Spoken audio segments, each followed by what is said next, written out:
Right, another afternoon completed in the workshop, and I've already explained everything I was going to do, so I'll just show you what it looks like. So that's the finished plate. As you can see, I offered it up, matched it to the cardboard template that you've already seen, cut the middle bit out, or the half of it out, because obviously it's in two parts by then. And then offered it up until the holes lined up, and just kept taking sections of aluminium out until it all lined up, and then just repeat the process on the other side. Obviously the pipe's sitting at a bit of a squint, which is why the hole isn't just a regular hole, it's like a oblong bloody offset egg shape.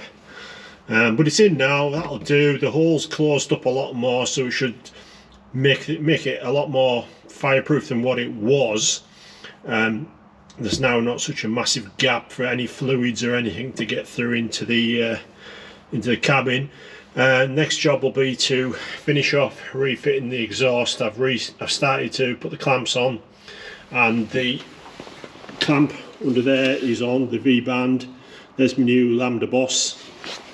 So I'll finish putting this on, tighten those up, and then I've got all the heat proofing that wraps around there and is fastened with a metal tie, and then all this stuff is wrapped on the exhaust all the way up to there, and then there's that panel to go back on and cover the whole of this.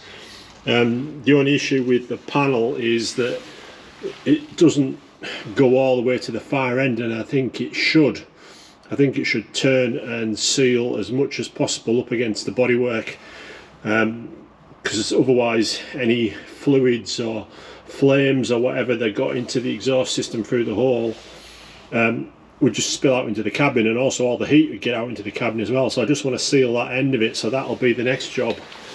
Job number one, finish putting the exhaust back together, wrap it all up. Job number two, put the alloy shield on and look at how that fits, because there's one or two bits of it are a bit sort of like and then see about fabricating something for the other end to make sure it seals there. And then I've done as much as I can do to make it sealed between the bulkhead where the exhaust is and then out of the car, and that's as much as I can do. So that'll be another day's job.